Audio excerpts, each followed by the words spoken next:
Bienvenido.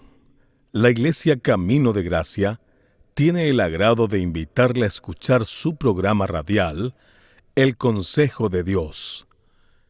En un mundo tan cambiante, necesitamos una dirección clara y sabia para nuestro diario vivir. ¿Y qué mejor consejo que aquel que proviene de la palabra de Dios, la Biblia?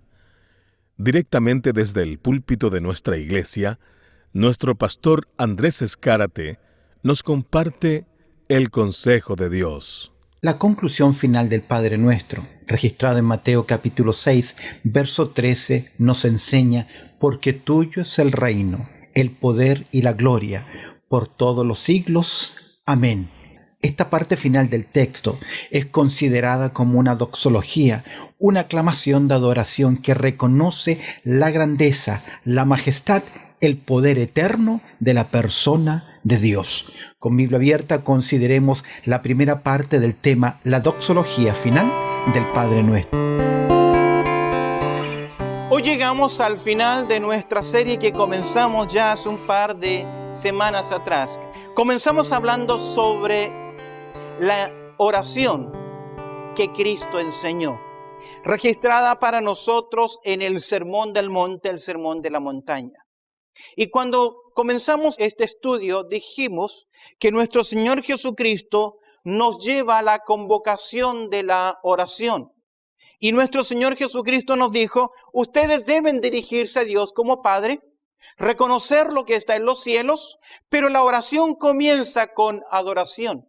Padre nuestro que estás en los cielos, santificado sea tu nombre. Jesús puso mucha importancia en la adoración a Dios. No en vano le dice a Satanás cuando él le dice: si postrado me adoras, nuestro Señor Jesucristo dijo: al Señor tu Dios adorarás. Y a través de las páginas de la Biblia encontramos que solamente Dios es digno de ser adorado. Abrimos nuestra oración cuando usted dobla sus rodillas en su habitación, en su lugar, y se dirige a Dios en oración. Debe comenzar adorando y alabando a Dios.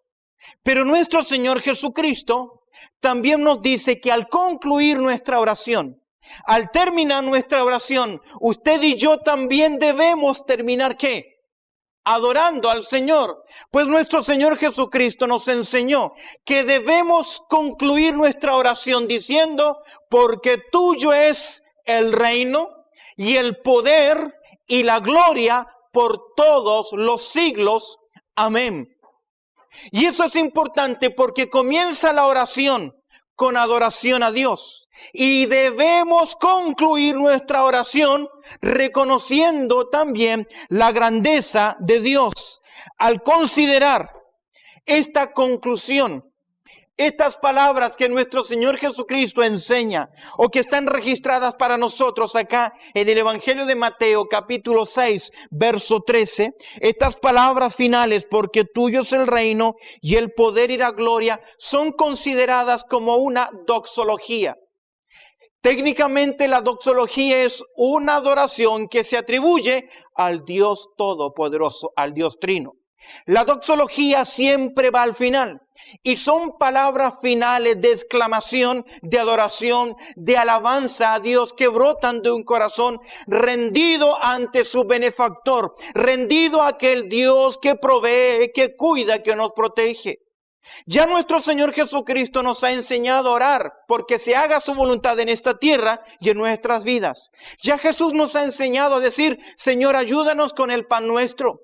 Ya hemos orado diciendo: perdona mis pecados como yo también perdono a mis hermanos. Ya hemos orado diciendo: protégeme de Satanás, líbrame del mal y protégeme de caer en la tentación. Y antes de terminar nuestra oración, debemos terminar en adoración a Dios. Martin Lloyd-Jones, comentando esta porción, dice lo siguiente: usted no puede orar si no es capaz de adorar a Dios. Y es interesante al considerar esto, que estas palabras, este mensaje recorre las páginas de la Biblia. En Primero de Reyes, en el capítulo 29, verso 11, el salmista David dice lo siguiente: tuyo es, oh Jehová, la magnificencia, el poder y la gloria. Y si usted va al final del libro de Apocalipsis, también se reconoce a Dios, su poder, su reino y también su gloria. Esta parte final de la oración del Padre Nuestro nos hace considerar 4 cosas importantes acerca de Dios. Vamos a considerar 4 aspectos importantes acerca de la persona de Dios. En primer lugar, se destaca el gobierno de Dios. En esta doxología se destaca la soberanía de Dios. Se destaca el gobierno de Dios. El texto dice: porque tuyo es el reino. A través de las páginas de la Biblia encontramos que Dios es el soberano del universo. Y ese Dios soberano ha establecido un rey eternamente y para siempre. Ese rey se llama nuestro Señor Jesucristo. A Él se le llama Rey de Reyes y Señor de Señores. A Él se le reconoce como Príncipe de Israel. A Él se le reconoce como Rey de los judíos. Se le llama en 1 Timoteo capítulo 1 verso 17, se le denomina el Rey de los siglos. En Apocalipsis 15:3 se le llama Rey de los santos.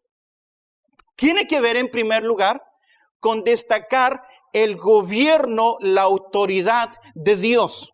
Entre paréntesis, es Dios quien quita y pone a reyes. Es Dios quien controla la historia humana. Esto nos hace pensar en nuestro Señor Jesucristo, que en algún momento también manifestará en forma visible, manifestará en forma terrenal su reinado. Escúcheme bien, cuando el Señor Jesucristo venga a esta tierra, establecerá una monarquía. Él será el Rey de Reyes. Ahora, su gobierno no será un gobierno dictatorial. Aunque Él regirá con autoridad, con vara de hierro, todos los hombres podrán venir y acercarse a Jesús. Las profecías tocante al reino milenial dice que las naciones vendrán de año en año. Dios en estos momentos ejerce su soberanía. Y cuando oramos y decimos: porque tuyo es el reino, estamos reconociendo que Dios tiene en control todas las cosas. Me hace pensar esta palabra, esta expresión, que debemos descansar en su soberanía.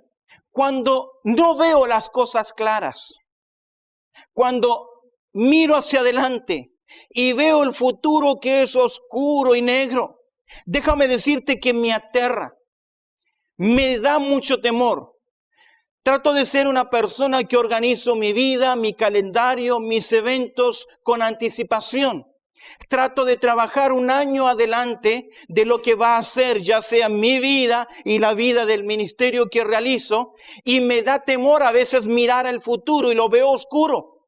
Pero esto me hace pensar que yo debo aprender a descansar en un Dios que es soberano, en un Dios que siempre quiere lo mejor para mí. ¿Por qué? Porque tuyo es el reino. Y a veces quiero yo controlar el reino de Dios y quiero tomar yo las decisiones de Dios. Pero esto me hace pensar que yo debo caminar seguro. Me hace pensar que debo descansar en su soberanía. Cuando veo que las cosas no son claras, no veo sentido en las cosas, tenemos que aprender a descansar. Escúcheme bien, que Dios tiene el control. Y que debo dejar a Dios ejercer su gobierno y su autoridad primero en mi vida.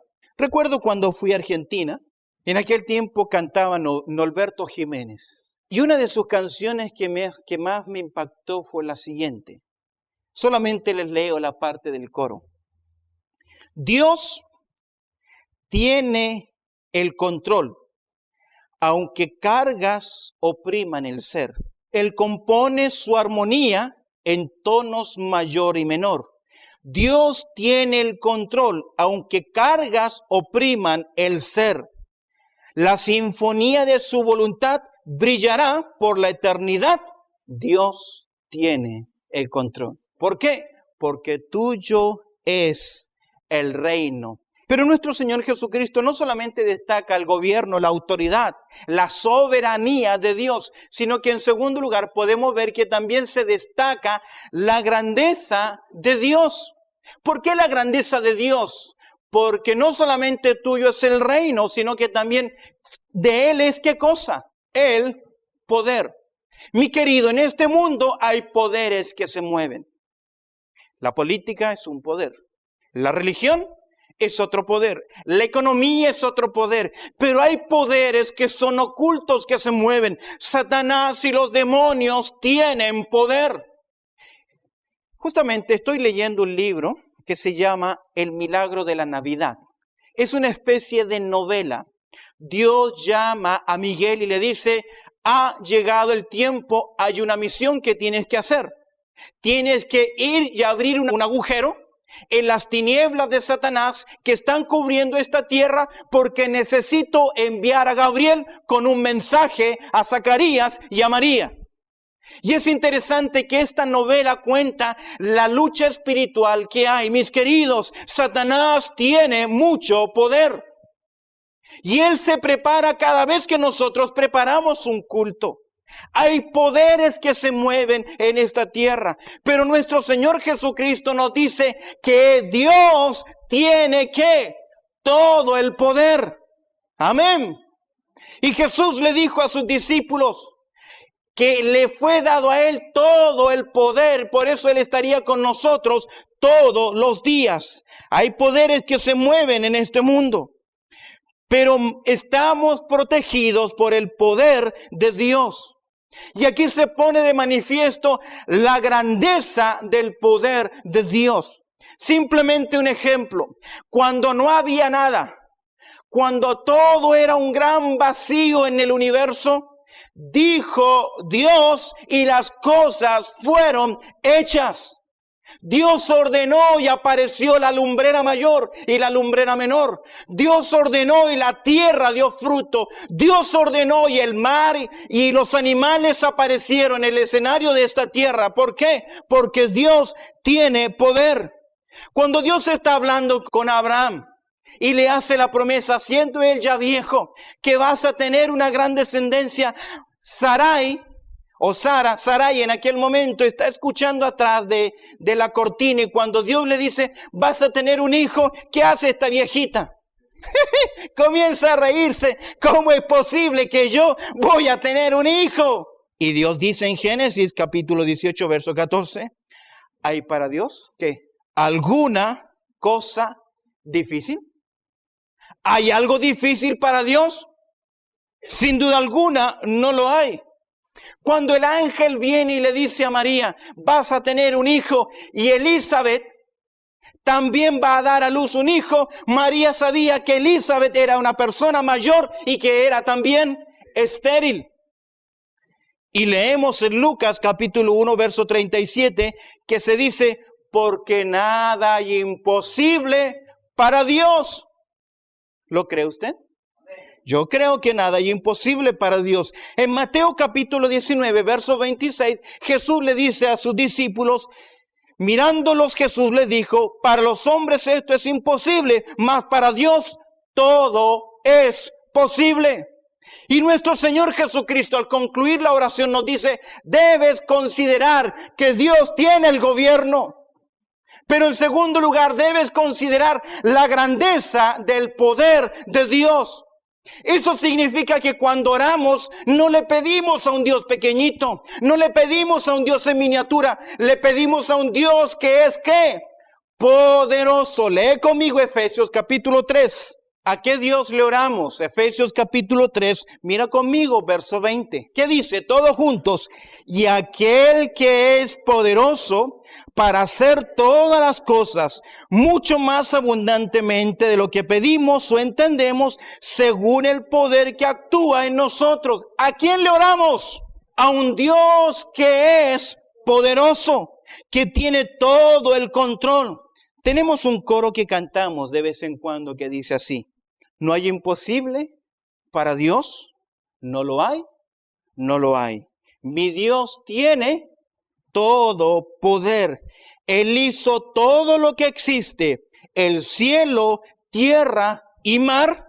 Mi Dios tiene todo poder. Yo le pregunto, ¿usted lo cree cuando canta? ¿Usted cree que Dios tiene todo el poder? Hace años atrás cantábamos una canción, el pueblo evangélico cantaba esta canción: sin Dios, nada somos en el mundo. ¿Recuerda usted? Sin Dios, nada podemos hacer, ni las hojas de los árboles se mueven, si no es por su poder. Es bíblico. Porque Filipenses capítulo 4, verso 13, Pablo nos dice: todo lo puedo ¿en quién? En Cristo que me fortalece.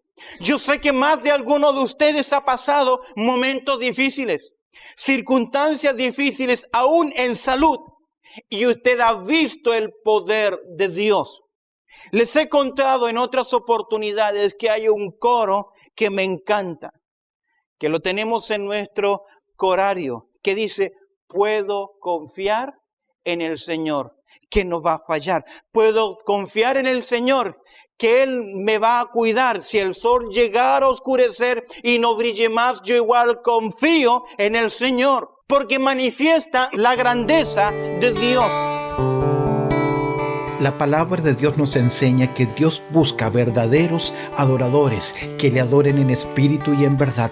Pero para entender esa verdadera adoración y poder practicarla, debo estar seguro de mi relación con Dios, de ser un hijo de Dios. Si tú nunca antes has tomado este paso de fe, ahí donde estás, reconoce tu condición de pecador, pide el perdón de tus pecados y dile así a Jesús: Jesús, reconozco que soy un pecador y que he vivido lejos de ti, pero hoy, en un acto de fe, abro la puerta de mi corazón y te recibo, Jesús, como mi Salvador personal. Perdóname y ayúdame a seguir tus enseñanzas. Amén. Si has tomado este paso de fe, queremos ayudarte en tu nueva vida en Cristo. Comunícate al teléfono que damos al final de nuestra programación. Dios te bendiga. Gracias por haber estado junto a nosotros en este su programa radial, El Consejo de Dios. Si este programa ha sido de bendición en tu vida espiritual, te animo a que te suscribas a nuestro canal en YouTube. Búscanos como ICDG Radio, para que puedas seguir creciendo en el consejo de la palabra de Dios. Así que ya lo sabes, sigue nuestra programación diaria en nuestro canal de YouTube. Búscanos ahí como ICDG Radio. De igual forma, si quieres ver nuestras predicaciones, suscríbete a nuestro canal de YouTube ICDG Australia. ICDG Australia. También puedes acompañarnos en nuestros servicios en línea, nuestros servicios virtuales, que lo hacemos a través de Facebook. Si quieres estar junto a nosotros a través de los servicios en línea, búscanos como ICDG Hoxley Park en Facebook. Los miércoles a las 7 de la tarde y el día domingo 10 de la mañana en horario de Sydney, Australia. Suscríbete a nuestros canales, mantente informado. Para los que viven en Sydney, les animamos a que en algún momento visiten nuestra iglesia, que está ubicada en el número 22 al 38 de la Redmayne Road, 22 al 38 de la Redmayne Road. Esto es en el suburbio de Hoxley Park. Para mayor información, comunícate con nosotros al teléfono 0430 584 990. Repito, 0430 584 990. Dios te bendiga.